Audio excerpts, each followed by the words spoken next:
Oi pessoal, eu sou o professor Zépica e hoje a gente vai falar um pouquinho sobre gestão por competências, baseado aí no capítulo 7 do livro Gestão Estratégica de Pessoas, do professor André Mascarenhas.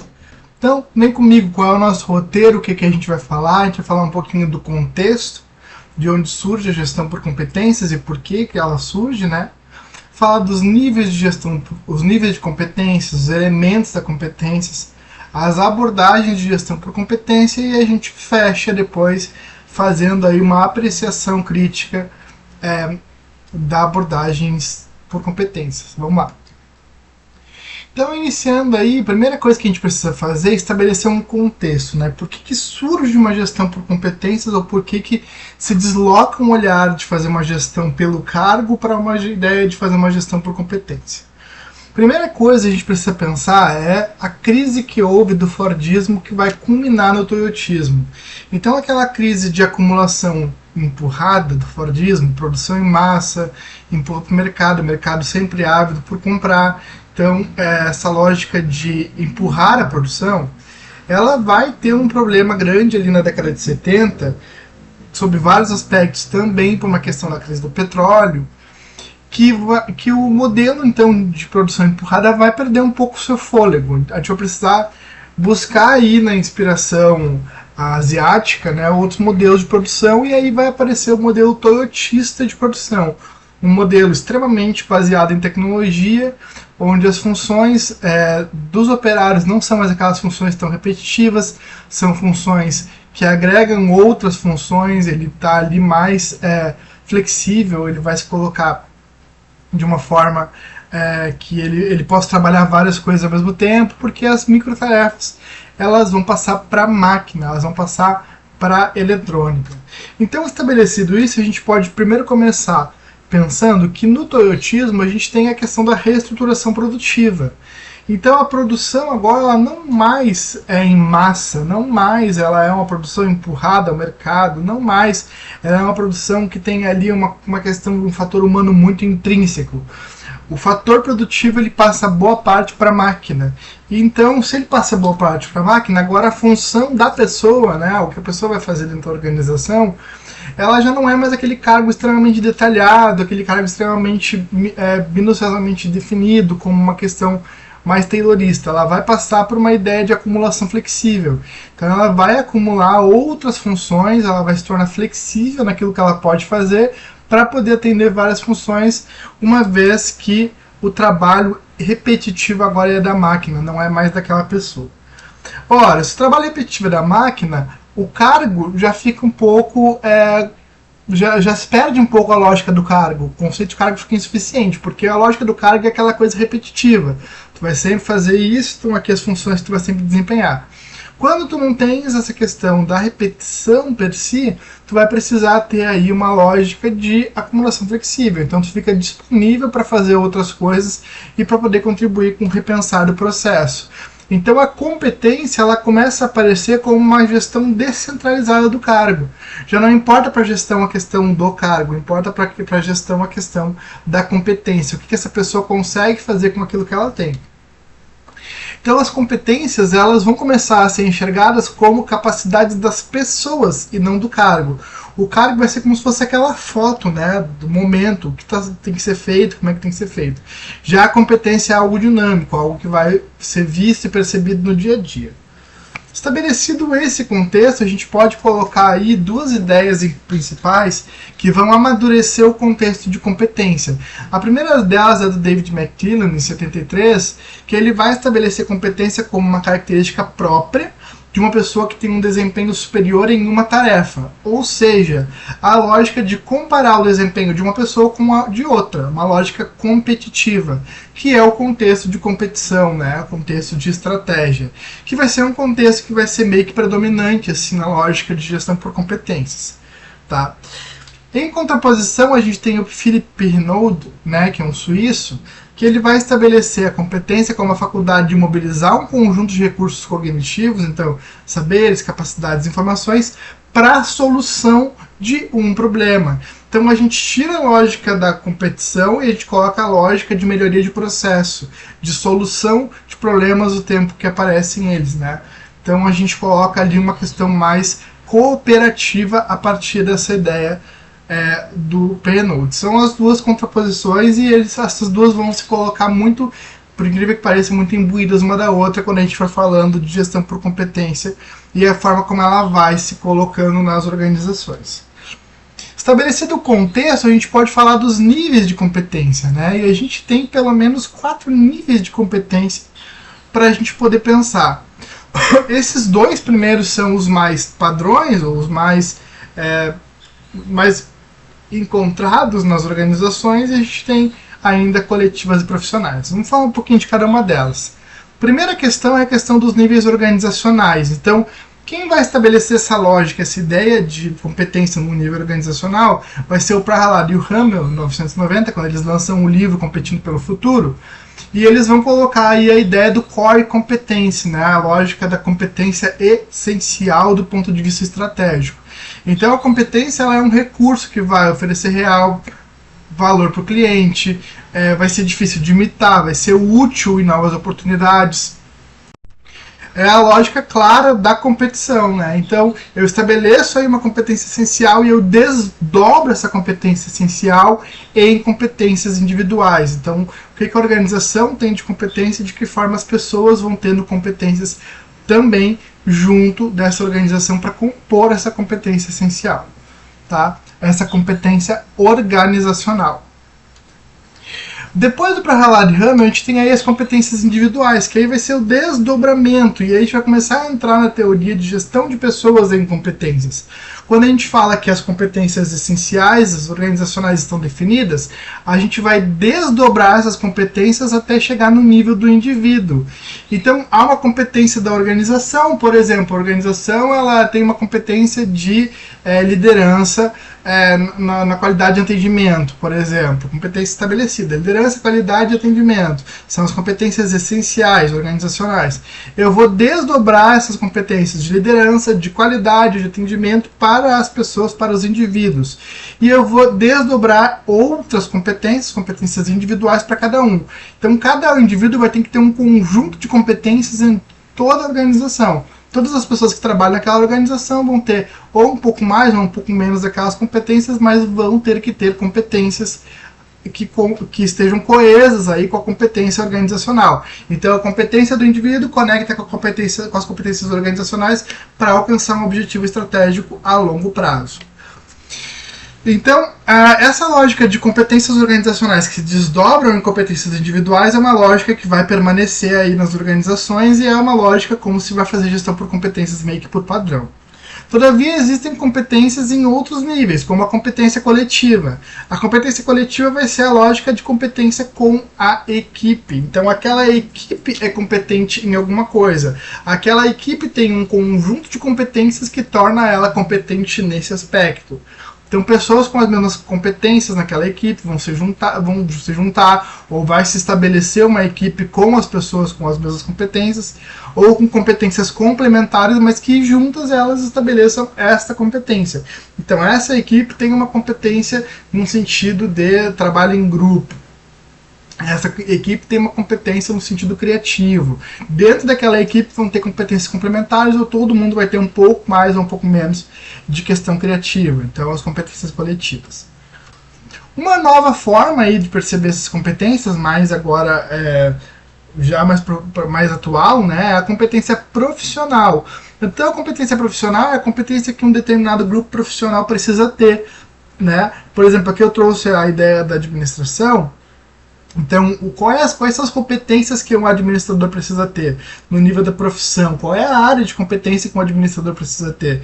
Um administrador precisa trabalhar bem com organização, precisa ser analítico, beleza. Ou um administrador precisa ser um cara de liderança, ocupar um cargo de gestão. Então, eu vou estabelecer as competências da profissão e aí aquela profissão vai sair alcunhada com aquelas competências. Então, não necessariamente competências no sentido do diploma que vai te emitir, mas sim que profissão e que competência. Então, por exemplo, um motorista tem que ter tal e tal competência. Então, tu vai estabelecendo competências para aquela profissão e a pessoa que for trabalhar com aquela profissão vai precisar ter aquelas competências.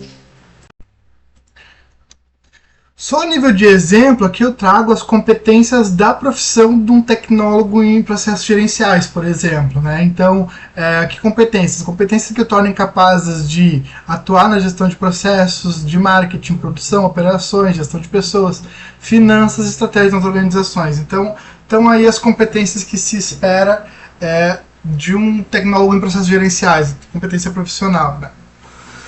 Bom, avançando, a gente tem aí os elementos das competências, né? E a gente vai trabalhar esses elementos a partir de 6 eixos, tá? Que é a lógica do professor Machado, a lógica do professor Nilson José Machado, que é um artigo bem curtinho de 6 páginas, coloquei como referência complementar no final da aula, tá? Sobre a ideia de competências. Então, são pessoalidade, âmbito, mobilização, conteúdo, abstração e integridade. Vamos lá. Com relação à pessoalidade, a lógica de que a competência ela só existe no contexto da pessoa, ela é um atributo da pessoa. Então, aqui eu botei me, I, sou eu tenho que ter a competência, é um atributo meu, é um atributo da pessoa. Apenas as pessoas são competentes. Por que apenas as pessoas são competentes? Porque apenas as pessoas conseguem racionalmente se colocar ou no papel de autor ou no papel de coadjuvante. O papel de autor de que ela que está mobilizando uma equipe, que ela que está mobilizando algo, ela que está criando, fazendo algo, desenvolvendo algo, ou ela conscientemente se coloca no papel de coadjuvante, de estar participando de uma equipe que é alguém que está organizando, de estar fazendo algo que é alguém que está trabalhando para ela, que está definindo para ela.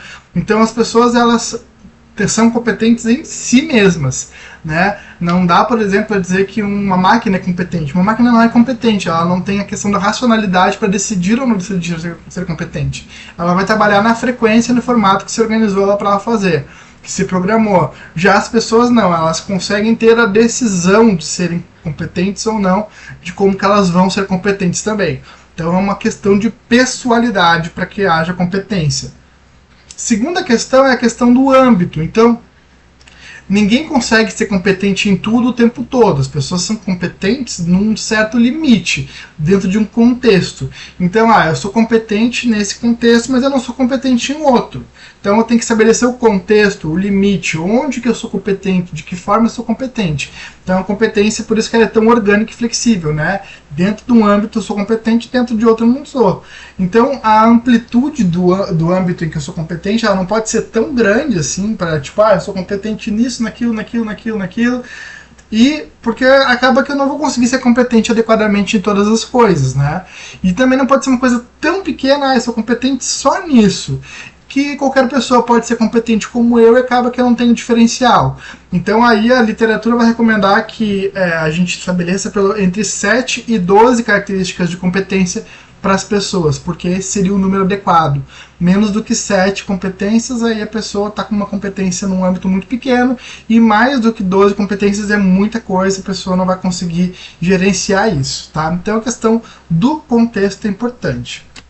Terceira questão é a questão da mobilização, né? Então não adianta apenas eu ser competente e não mobilizar a minha competência. Então preciso mobilizar recursos, a vontade para fazer funcionar. Que eu coloquei o GIF do Gru, né? O Gru ele sabe fazer e ele está fazendo. Então eu sei lutar, eu vou lutar. Então é uma dimensão prática, né? Eu preciso fazer algo com aquilo que eu sei fazer, eu preciso fazer algo com aquilo que eu posso fazer. Então por isso que vem uma crítica muito grande que a prova escrita, questionário, acaba não mobilizando a competência, né? Eu não consigo nem medir competência e nem mobilizar a competência. Eu preciso ser prático para poder mobilizar uma competência. Preciso ser prático para poder identificar a competência, tá? Então, competência no sentido de mobilização, de prática.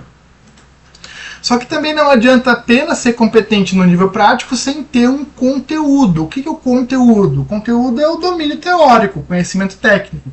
Eu preciso saber coisas sobre a minha competência, eu preciso saber as coisas que eu sei, eu preciso ter capacidade de aprender coisas a partir daquilo ali, para aí sim ser competente. Então, eu sei um rol de coisas, mas eu estou apto a conhecer, aprender outras coisas, eu vou estar sempre me atualizando nessa questão de conteúdo para que a minha competência esteja sempre atualizada e sempre aí entregando aquilo que a organização espera, tá? Então, conteúdo também é importante. A gente tem a questão da abstração, então a questão de generalizar as aprendizagens de uma situação específica para outra. Um exemplo, então não adianta eu lá trabalhar na empresa e saber trabalhar. O exemplo até que o autor dá é assim: eu sei contar que 4 bananas mais 3 bananas é 7 bananas. Mas aí eu vou lá contar laranjas e eu não consigo fazer a mesma conta que 4 laranjas, é a mesma coisa que 3 laranjas, porque eu não aprendi a contar. Eu aprendi a contar bananas. Então é uma coisa que eu não consigo generalizar, eu não consigo ser específico. Não pode ser assim, a competência ela precisa de abstração. Então, olha, se 4 mais 7 é 7 bananas, 4 mais 7 também vai ser 7 laranjas. Eu aprendi a contar, eu tenho uma competência por uma questão de abstração. Eu consigo aplicar aquele conhecimento em um outro contexto, enxergar e perceber outras coisas em outro contexto e utilizar o repertório de bagagem que eu já tenho na questão dos meus conhecimentos, das minhas competências. Eu preciso abstrair, né? Dito isso, a questão da integridade. Então, eu falei de pessoalidade no início. A integridade diz respeito a quem eu sou enquanto pessoa. São os meus valores, né? Os valores da pessoa e a relação que a pessoa faz com o coletivo. Então, essa pessoa ela precisa estar, primeiro, aberta a entender aquilo que é necessário dela naquele ambiente, naquele contexto. Competência é essa lógica de estar aberto a me redesenhar, a me gerenciar, a me adaptar, a entregar naquele contexto. Então, tudo que eu sou não diz respeito àquele contexto. Eu preciso de algumas coisas vão ficar de fora, de repente, ou algumas coisas eu vou gerenciar de alguma outra forma para que aquilo esteja adequado com a equipe ou com o contexto que eu estou trabalhando. Mas eu também não posso perder a minha essência. Se eu perder a minha essência, daí eu também estou abrindo mão da minha integridade, né? Eu não posso deixar de ser quem eu sou para poder estar num contexto. Então, eu trago aquilo que eu sou, mas eu adapto aquilo que eu sou dentro de um contexto. Essa é a lógica da integridade. Então, competência também diz respeito a quem eu sou e de que forma eu vou conseguir me colocar entre parênteses, né? Aí a gente pode fazer até um link depois com a ideia do homem parentético, do Guerreiro Ramos, de me colocar entre parênteses, conseguir entregar isso, mas não esquecer de quem eu sou e da totalidade que eu sou dentro do contexto que eu vivo, tá? Dito isso, a gente pode falar das abordagens de competências. Então, de que forma a gente vai conseguir, de que forma as organizações, ou de que forma vai se perceber esse conteúdo competência ao longo das jornadas das organizações. E a gente tem três formas de enxergar essas abordagens, tá? A primeira delas é a competência subordinada ao modelo de cargos, que é uma competência mais tradicional, é o formato que mais se faz, mas não necessariamente é o formato adequado, tá? Então é a lógica de entender o requisito do cargo e na hora que eu for ali colocar as atribuições, aquilo que eu espero, que eu preciso daquela pessoa, eu coloco as competências que a pessoa precisa ter. Então, o desenho de cargo ele permanece, a análise de cargos permanece, a descrição de cargos permanece, mas eu coloco ali competências desejadas, competências necessárias. Então, é uma forma de incrementar a análise e descrição de cargos, mas ela não é uma forma realmente de implementar a questão da gestão por competência, tá? Então, é uma coisa mais incremental, ao modelo mais tradicional. Segunda forma, a gente pode falar aí da questão de competência individual como desdobramento da competência organizacional. E aí é o que eu estava falando mais cedo, a lógica estratégica, né? Então eu vou analisar estrategicamente aquilo que a organização precisa ter enquanto competência para atuar no mercado, vou mapear as competências organizacionais, desdobrar isso para as competências individuais, estabelecer conjuntos de competências que todas as pessoas dentro da organização precisam ter, né? Então, desdobramento de competências. E aí a gestão de pessoas vai ter um papel de administrar essa adequação das pessoas às competências, encontrar essas pessoas aí com essas competências para poder formar esse rol que vai chegar na competência organizacional para chegar no objetivo estratégico de longo prazo. É o formato estratégico, né, de perceber a questão da gestão por competências. E a gente tem um terceiro formato aqui, que é o formato de competência como lógica do trabalho. Tá? A competência como lógica de trabalho é um formato mais adocrático, né? Então é uma organização com características bem flexíveis, um trabalho muito diversificado, aquela mesma competência pode ser usada em vários projetos, em várias equipes, então aquela organização assim, que tu não precisa de cargos específicos, né? Um exemplo clássico é o Google. O Google, todo mundo é engenheiro de software dentro do Google, então é uma coisa que padrão, todo mundo tem que saber desenvolver, todo mundo já tem um pouco de analista de projeto, todo mundo tem um pouco dessa coisa projetizada e montam-se as equipes para trabalhar por um tempo, e aí as competências, por serem padrões em todas as pessoas, né, a questão de competências já é uma lógica da organização, eu vou montando as equipes a partir das competências que eu preciso. Então, eu tenho uma base já estabelecida e eu vou montando a partir do que eu preciso. É a lógica aí de competência como lógica do trabalho, que aí seria bem a lógica da gestão por competência de uma forma bem específica. Tá? Avançando, aí a gente pode fazer um pouco da apreciação crítica. Né? Então, o que a gente pode criticar, o que a gente pode perceber que não está tão adequado assim, é a questão da gestão por competência. Então, a primeira coisa é que, assim, quando a gente estabelece o alinhamento com a estratégia, alguns autores vão dizer que isso está muito alinhado com a ideia da gestão de desempenho. Então, gestão de desempenho vai estar muito parecido com gestão por competências, né? Não vou conseguir fazer um rompimento, porque quando eu estabeleço a gestão por estratégia, eu estou estabelecendo resultados a serem obtidos, né? E aí eu vou acabar caindo num questionário, eu vou acabar caindo num roteiro, eu vou acabar caindo num lugar que não necessariamente vai me permitir ver a competência, né? Eu vou conseguir ver um espelho da competência. Então eu vou acabar indo muito para um lado meio mais de cargos.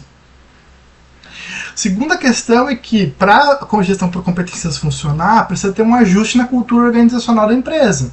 Se é uma cultura mais autoritária, ela precisa virar mais democrática, para que as competências elas cheguem, né, para que elas sejam gerenciadas de uma forma que todos participem. Senão acaba ficando um modelo de alocação de cima para baixo e não é gestão por competências. Né? Uma outra questão é que ela não é prescritiva, então fica uma coisa muito subjetiva fazer gestão por competências, porque, quais são as competências? Não existe um modelo das competências, né? Cada uma vai ter que estabelecer as suas competências, tanto organizacionais quanto individuais, então não tem como ser prescritivo, não tem um manual ali, né? Como, por exemplo, análise de cargos, tu vai ter ali todos os cargos, as descrições, tu adapta, mas já existe algo. Na gestão por competências é difícil, não tem isso, tá? Tem aí um lado muito romantizado também, que é o otimismo de que a gestão por competências vai fazer uma gestão de interesses individuais conectados com interesses organizacionais, vai se romper a distância, né? Porque o objetivo da organização é um e o objetivo da pessoa é outro, porque na gestão por competências ela participa muito, né, do processo. É uma questão um tanto quanto romantizada, porque uma organização ela precisa também de certos alinhamentos, ela também vai precisar de certos direcionamentos, então não necessariamente a gente vai chegar nessa questão de conexão total, né, dos indivíduos e da organização. Vai haver separação e é normal, né, organização formal e informal sempre existirão. Por fim, o sistema pode reforçar a questão de controle social, então a questão da organização controlando, né, objetificando, individualizando as pessoas. Então a pessoa acaba sendo vista como um objeto que contém tais competências e ela individualizada. Então essa pessoa contém essas competências. E aí essa questão de objetificação e individualização vai reforçar o controle social, né? Como que eu vou montar esse quebra-cabeça dentro da organização? Fica como se fosse uma mistura de um Lego, né, organizacional. Eu preciso dessa competência, eu vou lá e pego fulano que tem. Preciso dessas competências, eu vou lá e pego ciclano. Então eu objetifico, individualizo. E eu não consigo trazer a questão num aspecto muito humano, né, dentro da organização. Então estão aí as apreciações críticas, tá?